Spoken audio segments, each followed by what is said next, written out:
যুব বিশ্বকাপ জয়ী দলের ক্রিকেটারদের স্বপ্ন ছিল নিবিড় অনুশীলনের, কিন্তু করোনায় লন্ডভন্ড সব পরিকল্পনা।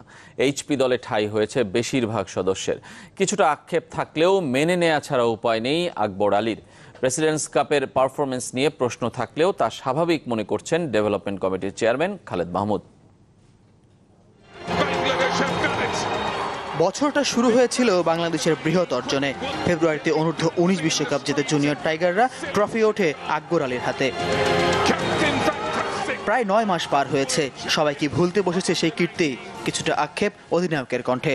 হ্যাঁ, মনে হয় সেটা এখন অনেক দিন হয়ে গেছে, প্রায় ৮-৯ মাস হয়ে গেছে। তো বাট হ্যাঁ, ওইটা যখন মনে হয় তখন ওটা ভালো লাগে, বাট আমার মনে হয় না যে ওইটা নিয়ে কেউ এখন আর চিন্তা করে যে আমরা এটা করেছি। এখন সামনের দিকে তাকাতে হবে।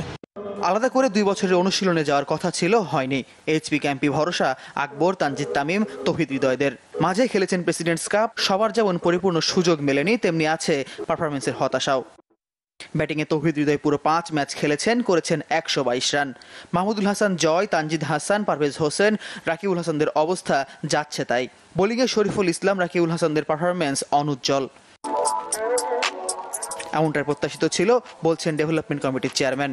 যুব বিশ্বকাপ যে ক্রিকেটারদের অভিজ্ঞতা বাড়ানোর চেষ্টা সফল, দাবি তার। ইট ইজ ভেরি এক্সপেক্টেড যে এটাই হয়তো বা হবে। বাট এই ছেলেগুলোকে তো আমাদের ফিউচার প্লেয়ার্স, আমরা তো এখনই ন্যাশনাল টিমে চিন্তা করছি না এদেরকে। বাট এই যে অ্যাটমসফিয়ার, এই যে এনভায়রনমেন্ট, এইটাকে আমাদের জন্য, প্লেয়ারদের জন্য খুব ইম্পর্টেন্ট। দীর্ঘদিন পর ক্রিকেটে ফিরে পারফর্ম করতে না পারলেও এইচপি ক্যাম্প থেকে শিখতে চান আকবর আলী। যে আমি যেটা ফিল করি যে যেখানে আমি থাকি সেখানে এনজয় করার চেষ্টা করি এবং সেখান থেকে ম্যাক্সিমাম শেখার চেষ্টা করি। তো এখন এইচপিতে আছি, তো এখান থেকেই ম্যাক্সিমাম শেখার চেষ্টা করছি, আর এখানেই যতটা সম্ভব এনজয় করার চেষ্টা করছি।